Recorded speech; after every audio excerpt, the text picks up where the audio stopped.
सुबह आप सबों को खुदावंद प्रभु यीशु मसीह के पवित्र और सामर्थ्य नाम में जय मसीह की। सारी बातों के लिए हम परमेश्वर पिता का धन्यवाद देते हैं, उनके अनुग्रह के लिए, उनकी दया के लिए, जिसमें हम सब जीवित हैं, स्वस्थ हैं, सुरक्षित हैं।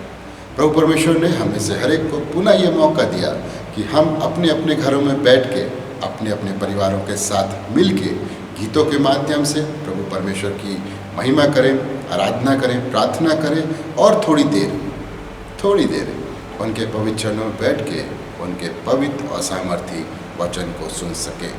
जीवन के इस आशीषित और बहुमूल्य समय के लिए हम परमेश्वर पिता का धन्यवाद देते हैं। आइए हम प्रार्थना करें। सारी आशीषों के देने वाले हमारे जीवित पिता परमेश्वर, प्रभु यीशु मसीह के पवित्र सामर्थ्य नाम को लेके आपके पवित्र चरणों के पास आते हैं। आपने हमें से हर एक को जीवन दिया और जीवन में ये मौका दिया कि थोड़ी देर हम आपके पवित्र वचन को सुन सके। इस संपूर्ण समय को और आपके सभी प्रिय लोगों को जो आपके ऊपर विश्वास करते हैं, आपसे प्यार करते हैं, आपके पवित्र सामर्थ्य हाथों में सौंपते हैं। दुआ करते हैं पिता, आपका अनुग्रह, आपकी दया और आपका मार्गदर्शन हमें से हर एक के जीवन में बहुतायत से बना रहे। सबको आपके हाथों में सौंपते हुए प्रार्थना को यीशु मसीह के नाम से मांगते हैं, आमीन। आज की सुबह इससे पहले कि हम प्रभु के वचन को सुने, हम अपने आप से एक प्रश्न करें। प्रश्न ये कि जब हमने पाम संडे से लेकर के खुदावंद प्रभु यीशु मसीह की मृत्यु और उसके बाद उनके पुनरुत्थान के संबंध में उसकी घटनाओं को वचनों के माध्यम से सुना, देखा और समझा, उन तमाम घटनाओं का हमारे व्यक्तिगत जीवन में क्या महत्व है, जिनमें हम हर साल शामिल होते हैं। जब हम पैशन वीक के समय से गुजर रहे थे, प्रार्थनाओं के साथ, उपवास के साथ, तो हमने क्या सुना, क्या समझा, हमने अपने मनों में उन सारी बातों को किस प्रकार से ग्रहण किया। कि सप्ताह के प्रारंभ में प्रभु यीशु मसीह का सम्मान है, उनका स्वागत है, उसके बाद उनका अपमान है, निरादर है, दुख, दर्द और तमाम तकलीफ़ों के साथ कलवरी की क्रूस पर दर्दनाक मृत्यु को प्रभु यीशु मसीह प्राप्त करते हैं। प्रभु यीशु मसीह के जन्म से लेकर उनकी क्रूस पर दर्दनाक मृत्यु तक हमें हमारे जीवन के लिए क्या दिखाई देता है। इन सारी बातों के पीछे, इन सारी घटनाओं के पीछे परमेश्वर पिता का क्या उद्देश्य और क्या योजना है। यदि हम देखें बाइबल में से यूहन्ना रचित सुसमाचार उसका 3 अध्याय और 16वें वचन में हमें मिलता है, क्योंकि परमेश्वर ने जगत से ऐसा प्रेम रखा कि उसने अपना इकलौता पुत्र दे दिया, ताकि जो कोई उस पर विश्वास करे वो नष्ट न हो परंतु अनंत जीवन पाए। इन सारी बातों में, इन सारी घटनाओं में परमेश्वर पिता का प्यार हमें दिखाई देता है। वो अद्भुत प्यार, वो महान प्रेम, वो पवित्र और निस्वार्थ प्रेम जिसे परमेश्वर पिता ने प्रभु यीशु मसीह के माध्यम से संसार में प्रकट किया। शायद हमने इस विषय पर कभी नहीं सोचा कि क्यों परमेश्वर ने हम मनुष्यों से इतनी मोहब्बत की कि उस मोहब्बत के बदले उनके बेटे को अपनी जान देकर कीमत चुकानी पड़ी। हो सकता है कि हम ये सोचते हो कि परमेश्वर पिता ने मनुष्यों से इतनी मोहब्बत इसलिए रखी, इतनी मोहब्बत इसलिए की क्योंकि मनुष्य उसके हाथों की रचना है। मनुष्य को परमेश्वर पिता ने अपने हाथों से बनाया है, अपनी समानता और अपने स्वरूप में बनाया है, इसलिए मोहब्बत की, इसीलिए मोहब्बत की। पर परमेश्वर की मोहब्बत इससे ऊपर है। परमेश्वर पिता चाहते थे कि मनुष्यों को जिनको कि उसने अपनी समानता, अपने स्वरूप में अपने हाथों से बनाया है, वो उसके साथ संगति करे, उसके समीपी में रहे, उसकी आराधना करे, उसकी महिमा करे, लेकिन ऐसा हो नहीं पाया। प्रथम मनुष्य आदम ने परमेश्वर पिता की आज्ञा का उल्लंघन किया और उसे जो जिम्मेदारी, जो अधिकार और चुनाव करने की शक्ति और सामर्थ्य दी थी, आदम उसमें फेल हो गया। लेकिन उसके बावजूद भी परमेश्वर पिता का प्यार कम नहीं हुआ। यिर्मयाह नबी की पुस्तक उसका 31वां अध्याय और उसके 3 वचन में हमें मिलता है।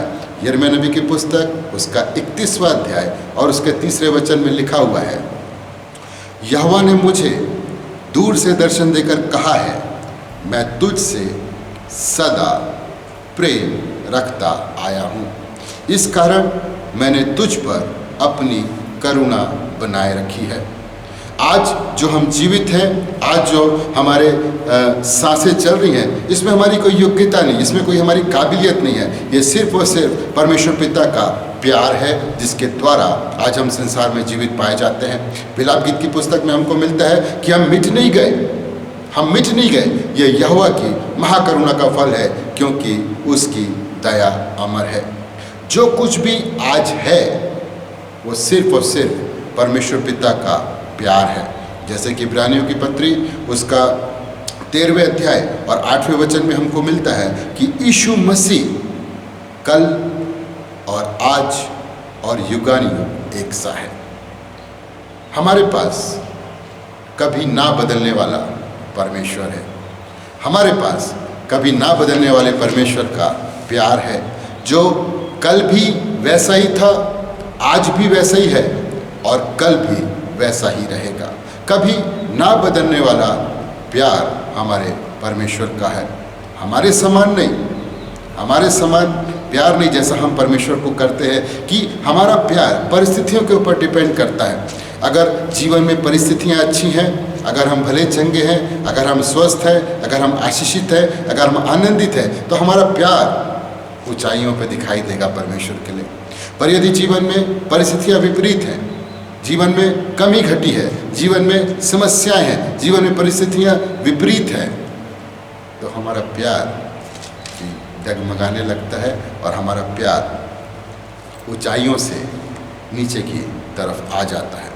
आज की सुबह, जैसा कि इब्रानियों के पत्र में लिखा है कि प्रभु यीशु मसीह कल और आज और युगानुयुग एक सा है, और उसी प्रकार उसका प्यार कल भी वैसा था, आज भी वैसा ही है और भविष्य में वैसा ही रहेगा। इस विषय के आधार पर हम परमेश्वर पिता के प्यार को, जो खुदावन प्रभु यीशु मसीह के बैतलहम की चरनी से लेकर कलवरी के क्रूस तक दिखाई दिया और उसके बाद पुनरुत्थान के दिन दिखाई दिया, उस बात को, उस उद्देश्य को, परमेश्वर के प्रेम के उद्देश्य को समझने की कोशिश करेंगे। परमेश्वर का प्यार कल कैसा था? रोमियो की पत्री उसका 5वां अध्याय उसका 8वां वचन। रोमियो की पत्री 5वां अध्याय उसका 8वां वचन इस प्रकार से लिखा हुआ है, परंतु परमेश्वर हम पर अपने प्रेम की भलाई इस रीति से प्रकट करता है कि जब हम पापी ही थे तभी मसीह हमारे लिए मरा। ये परमेश्वर का प्यार पहले का था कि जब हम पापी थे, जब हम गुनहगार थे, जब हम निकम्मे थे, जब हम अनाज्ञाकारी थे, जब हम संसार में भटके हुए थे, पर कभी जीवन में ये बात महसूस नहीं हुई, कभी पता नहीं चला कि हम अपने जीवन में गलत हैं। हम अपने जीवन में अपने परमेश्वर से बढ़कर अपनी मर्जियों को पूरी करते हैं। हम अपने मन के अनुसार संसार की संसारिकता में फंसे हैं, संसार के आकर्षण में, उसकी अभिलाषाओं में फंसे हैं, और ये सारी बातें हमारी ज़िंदगी में प्रथम हैं, परमेश्वर नहीं।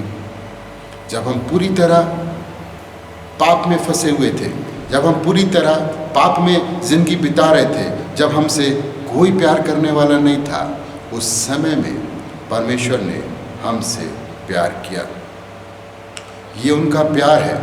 जब हम पूरी तरह से उससे दूर थे, उसकी उपस्थिति से दूर थे, उसकी समीपी से दूर थे, तब उसने प्यार किया। लेकिन सिर्फ ऐसा ही नहीं, सिर्फ इतना ही नहीं, लेकिन बाइबल इसके विषय में थोड़ा हमको और बताती है। रोमियो की पत्री उसका 3रा अध्याय और उसके 10वें वचन से आगे, यदि बाइबल आपके पास साथ में है तो मेहरबानी से देख सकते हैं।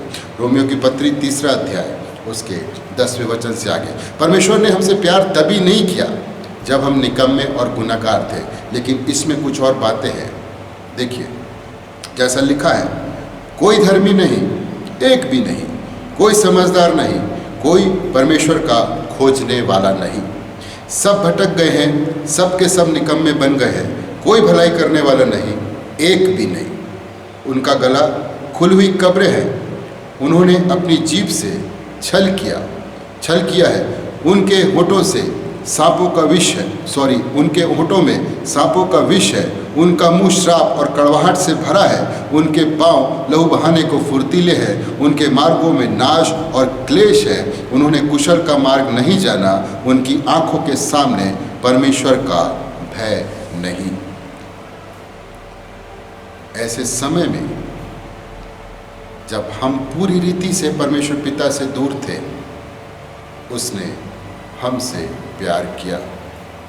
उसने अपने बेटे को इस संसार में भेजा कि वो संसार के हर एक मनुष्यों के लिए, हर एक मनुष्यों के पापों की क्षमा के लिए, उनको बचाने के लिए संसार में आकर के परमेश्वर के प्रेम को प्रकट करे। और उसके प्रेम ने हमें इस बात के लिए प्रोत्साहित किया, इस बात के लिए तैयार किया, उसका वचन सामर्थ्य के साथ हमारे हृदयों तक पहुंचा और हम इस बात को मानने के लिए, इस बात को स्वीकार करने के लिए तैयार हुए कि हम पापी हैं, हम गुनहगार हैं, हम निकम्मे हैं, हम अधर्मी हैं, हमारे ज़िंदगी के अंदर, हमारे मन के अंदर किसी के लिए भलाई नहीं है, लेकिन सिर्फ अपने लिए स्वार्थ है। और इन सब बातों से छुटकारे के लिए, इन सब बातों से क्षमा के लिए हमारे धर्म के काम, हमारे दान, हमारे धार्मिक रीति रिवाज, हमारी परंपराएं हमें हमारे पापों से छुटकारा नहीं दे सकती। परमेश्वर पिता ने अपने वचन के माध्यम से इस बात को बताया कि एक उद्धारकर्ता तुम्हारे लिए जन्मा है, जो तुम्हें तुम्हारे सारे पापों से ना सिर्फ क्षमा देगा, पर उससे पूरी रीति से छुटकारा देगा। संसार में एकमात्र परमेश्वर का बेटा ही उद्धार करता है, जो हमसे प्यार करता है, जो हमारी चिंता करता है, जिसने हमारे पापों की क्षमा के लिए कलवरी के क्रूस पर दर्दनाक मृत्यु को सहा।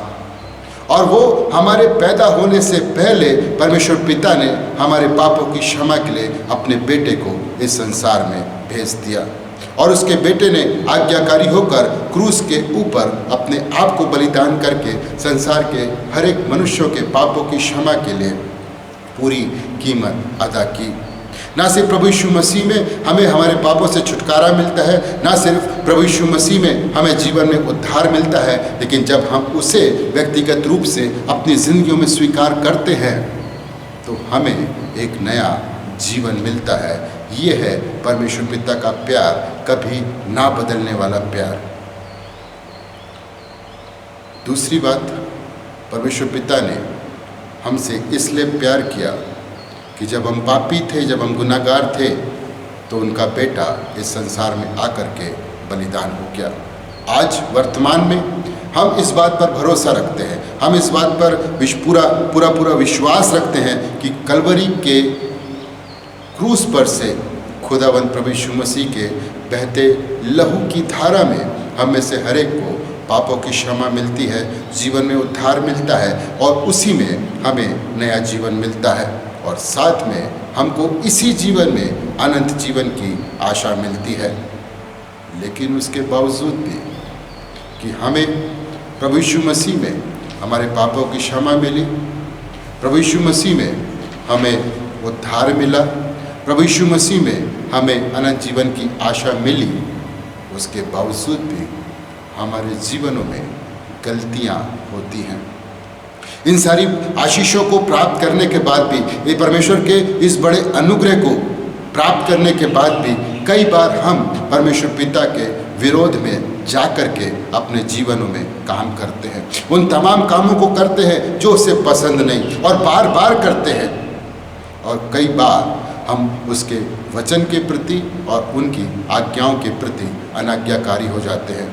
और इतना सब करने के बावजूद भी परमेश्वर का प्यार किसी भी परिस्थिति में हमारे लिए कम नहीं होता। वर्तमान में ये परमेश्वर पिता का प्यार है कि जब हम अनाज्ञाकारी थे, जब हम उन तमाम कार्यों को बार बार करते थे जो परमेश्वर पिता को पसंद नहीं, जो गलतियां हमसे होती थी, जो विरोध में हम जाकर के परमेश्वर के कार्य करते थे, ये परमेश्वर का प्यार है कि वो पवित्र आत्मा के माध्यम से, अपने वचन के माध्यम से हम में से हर एक को प्रोत्साहित करते हैं कि हम वापस उस स्थान में आ जाएं जिस स्थान में परमेश्वर पिता मुझको और आपको देखना चाहते हैं। उस स्थान में वो हमें वापस लाना चाहते हैं जो स्थान उन्होंने हमारे लिए तैयार किया है, क्योंकि ये परमेश्वर का कभी ना बदलने वाला प्यार है जो प्रभु यीशु मसीह में हमको मिलता है। पहला यूहन्ना की पत्री उसका 3 अध्याय और उसके पहले वचन में, जहाँ पर इस प्रकार से लिखा हुआ है, देखो पिता ने हमसे कैसा प्रेम किया है कि हम परमेश्वर की संतान कहलाएं, और हम हैं भी। परमेश्वर पिता हमें अपने संतान के रूप में देखना चाहता है, और बाइबल कहती है कि हम हैं भी, क्योंकि यूहन्ना रचित सुसमाचार उसके पहले अध्याय के 12वें वचन में लिखा हुआ है, परंतु जितनों ने उसे ग्रहण किया उसने उन्हें परमेश्वर की संतान होने का अधिकार दिया, अर्थात उन्हें जो उसके नाम पर विश्वास करते हैं। जब हम विश्वास करते हैं तो हम परमेश्वर पिता की संतान प्रभु यीशु मसीह में हो जाते हैं। इसका मुख्य कारण यह है कि इन बातों के बाद भी उनका प्यार कम नहीं होता, क्योंकि परमेश्वर पिता हमको अपनी संतान बनाना चाहते हैं।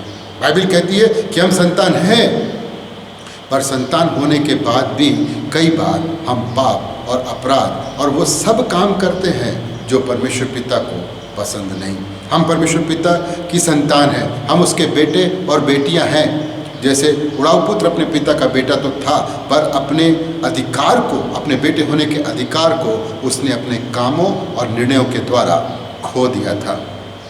कई बार हमारी ज़िंदगियों में भी ऐसा ही होता है कि हम प्रभु यीशु मसीह के ऊपर विश्वास करते हैं, हमने उसकी तमाम उत्तम आशीषों को पापों की क्षमा के रूप में प्राप्त किया है, लेकिन उसके बावजूद भी हमारे जीवनों में वो स्वभाव दिखाई नहीं देता जो परमेश्वर पिता की संतानों के जीवन में होना चाहिए। उसका एक कारण ये हो सकता है कि जब हमने प्रभु यीशु मसीह को अपने जीवन में व्यक्तिगत उद्धारकर्ता और मुक्तिदाता स्वीकार किया, अपने जीवन का समर्पण किया, वो समर्पण में कहीं कुछ कमी दिखाई देती है। वो समर्पण हमारा अधूरा हो सकता है। इसलिए जब हमने अपने पुराने जीवन को प्रभु के चरणों में समर्पित करके नए जीवन को ग्रहण किया, लेकिन उसके बावजूद भी हमारे पुराने जीवन की बातें, हमारे पुराने जीवन का स्वभाव, आदतें, व्यवहार, जीवन जीने का तरीका, बातें अभी भी हमारी जिंदगियों में पाई जाती हैं। हम संतान हैं, संतान होने का अधिकार प्राप्त है, लेकिन संतान होने का स्वभाव हमारी जिंदगियों में दिखाई नहीं देता, क्योंकि हमारा समर्पण कहीं न कहीं अधूरा है, हमारा समर्पण कहीं न कहीं खोखला है, हमारे समर्पण में धोखा है, झूठ है, छल है, कपट है।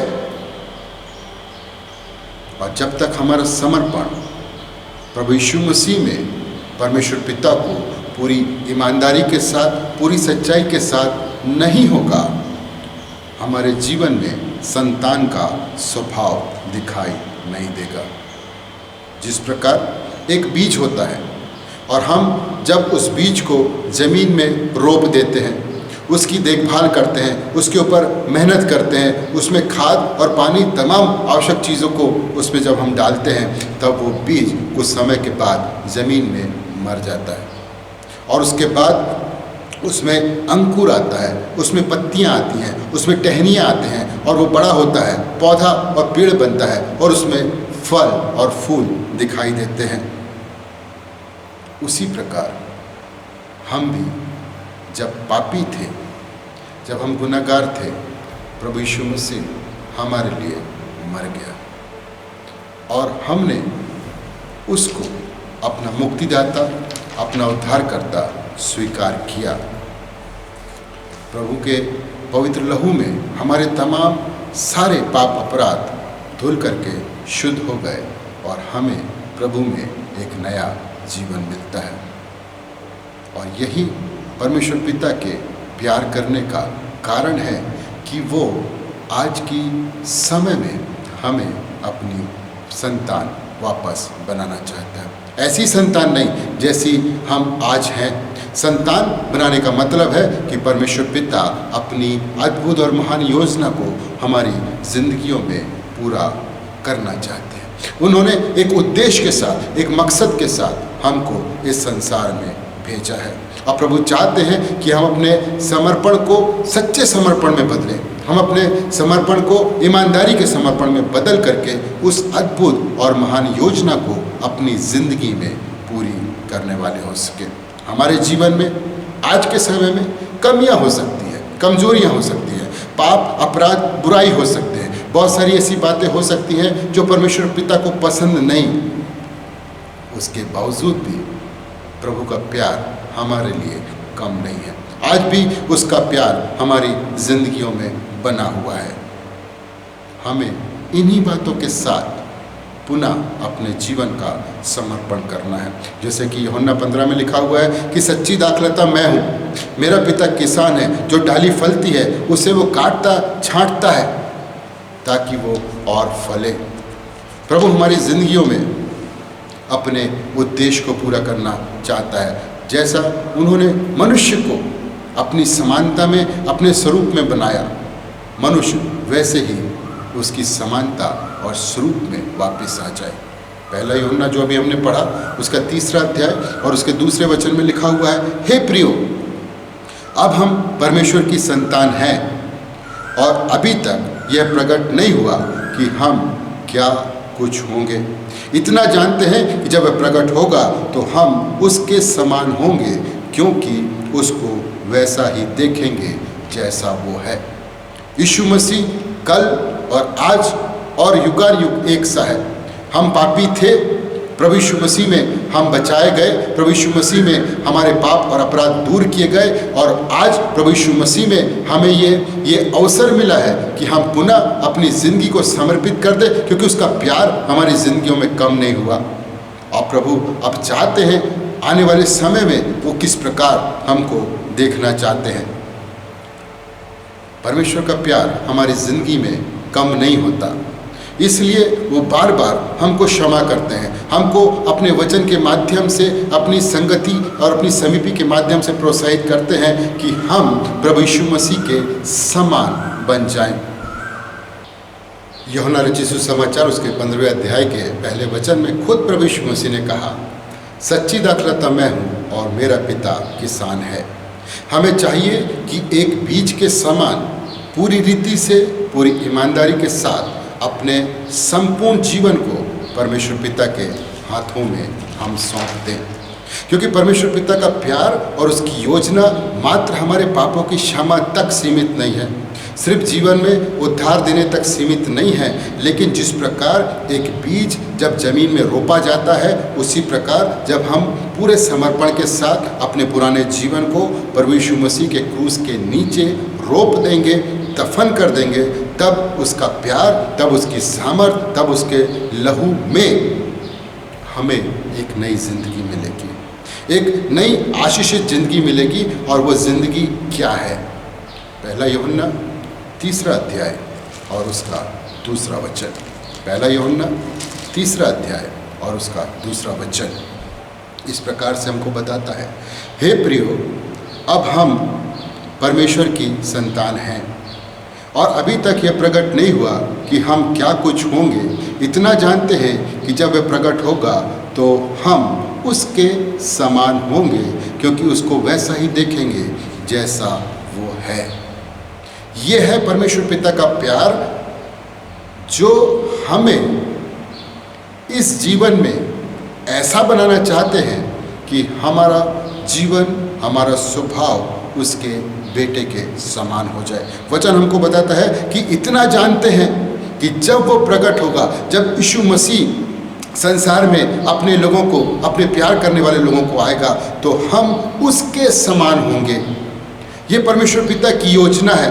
वो आज की तारीख तक हमसे प्यार, हमसे मोहब्बत इसीलिए करता है, हमको बार बार क्षमा इसीलिए करता है, अपने वचन के द्वारा हमको प्रोत्साहित इसीलिए करता है कि वो हमारी जिंदगी को अपने बेटे के समान बनाना चाहता है। उसके बेटे के संसार में आने का उद्देश्य सिर्फ संसार के लोगों को पापों की क्षमा नहीं है, सिर्फ संसार के लोगों को उद्धार देना नहीं है, लेकिन जब तक मनुष्य का जीवन है, जब तक मनुष्य की सांसें इस शरीर में चल रही है, परमेश्वर पिता का ये उद्देश्य है, ये इच्छा है कि हम उसके बेटे के समान बना दिए जाएं। वो अपने इकलौते बेटे खुदावंद प्रभु यीशु मसीह के जीवन को, उसके स्वभाव को, उसके जीवन की बातों को हमारी जिंदगियों में देखना चाहते हैं। प्रभु यीशु मसीह के पुनरुत्थान की आशीषें मात्र पापों की क्षमा और जीवन में उद्धार से जुड़ी हुई नहीं है, लेकिन उससे बढ़कर है। प्रभु यीशु मसीह के पुनरुत्थान की आशीष हमारे जीवन को यहाँ तक बदलने की है कि हमारा जीवन का स्वभाव, जीवन की बातें, जीवन का व्यवहार पूरी रीति से बदल के प्रभु यीशु मसीह के समान हो जाए। क्योंकि बाइबल कहती है जब वो प्रकट होगा तो हम उसके समान होंगे, जो आने वाला है उसके समान हमारी जिंदगियां होंगी, क्योंकि हम उसको वैसा ही देखेंगे जैसा वो है। परमेश्वर पिता ने संसार के हर एक मनुष्यों से, हमसे इतनी मोहब्बत की कि हम उस स्थान में वापस आ जाएं, उस प्रेम को प्राप्त कर लें जो अनाज्ञाकारिता के कारण अदन के बगीचे में टूट गया था।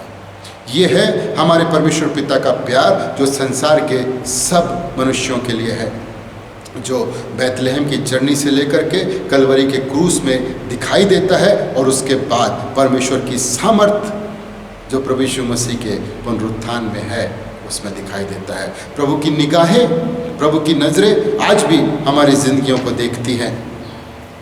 तो हमें क्या करना है? आइए हम सब उसके बेटे के पुनरुत्थान के महत्व को अपने जीवनों में स्थान देकर अपने जीवनों के द्वारा प्रभु परमेश्वर की महिमा करें, और उस स्थान को, उस प्यार को जो अनाज्ञाकारिता के द्वारा हमसे दूर हो गया, प्रभु यीशु मसीह की मृत्यु में, प्रभु यीशु मसीह के पुनरुत्थान में उसे वापस प्राप्त कर ले। क्योंकि परमेश्वर ने हमसे मोहब्बत इसीलिए की कि हम विश्वास करें, अपने पापों की क्षमा प्राप्त करें, जीवन में उद्धार प्राप्त करें, और इस जीवन के बाद प्रभु यीशु मसीह के साथ हमेशा के लिए उसके अनंत राज्य में प्रवेश करें, और हमेशा प्रभु की नज़दीकी में, प्रभु की समीपी में, प्रभु की उपस्थिति में अपने जीवन में निरंतर आगे बढ़ते जाएं। इस प्रकार का जीवन हमें परमेश्वर के साथ, परमेश्वर के पास हमेशा के लिए बना के रखेगा। प्रभु परमेश्वर इन वचनों के द्वारा हम सबको बहुतायत की आशीष दे, अपने अनुग्रह में, अपनी दया में और अपनी सुरक्षा में हमेशा हमेशा बना के रखे। प्रभु आप सबको बड़ी आशीष दे, बड़ी बरकत दे।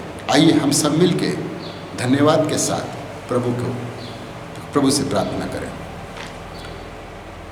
धन्यवाद देते हुए प्यारे पिता परमेश्वर आपके पवित्र चरणों में प्रभु यीशु मसीह में आते हैं। धन्यवाद देते हैं आपके अद्भुत और महान प्यार के लिए जो प्रभु यीशु मसीह में आपने हमसे किया। धन्यवाद देते हैं हम में से हर एक के पापों की पूरी क्षमा के लिए। धन्यवाद देते हैं हमारे जीवन में उद्धार देने के लिए, और धन्यवाद देते हैं आज के इस वचन के लिए प्रभु, जो हमको बताता है कि प्रभु यीशु मसीह का आना सिर्फ हमारे पापों की क्षमा के लिए नहीं, प्रभु यीशु मसीह का आना सिर्फ हमें उद्धार देने के लिए नहीं, लेकिन प्रभु यीशु मसीह का आना, दुख उठाना, मृत्यु को प्राप्त करना और तीसरे दिन आपकी सामर्थ्य से पुनरुत्थान को प्राप्त करना हमारे जीवन को आपके बेटे यीशु मसीह के समान बनाने के लिए है। अनुग्रह दीजिए बाप, सहायता कीजिए, हम में से हर एक को अपनी पनाह में बना के रखिए, अपनी नज़दीकी, अपनी समीपी का जीवन दीजिए कि हम बदलते जाएं और बदलकर आपके बेटे प्रभु यीशु मसीह के समान हो जाएं। सारी बातों में हम आपको आदर, इज्जत और महिमा देते हैं। प्रार्थना को प्रभु यीशु मसीह के नाम से मांगते हैं, आमीन। आइए हम लोग सब अपने स्थानों पर खड़े हो जाएं और विश्वासी हृदय से प्रभु की आशीष को ग्रहण करेंगे। अब जो तुम्हें ठोकर खाने से बचा सकता है और अपनी महिमा की भरपूरी के सामने मगन और निर्दोष करके खड़ा कर सकता है, उस एकमात्र परमेश्वर हमारे उद्धारकर्ता की महिमा और गौरव और पराक्रम और अधिकार हमारे प्रभु यीशु मसीह के द्वारा जैसा सनातन काल से है, अब भी हो और युगान युग रहे। आमीन। आप सबों को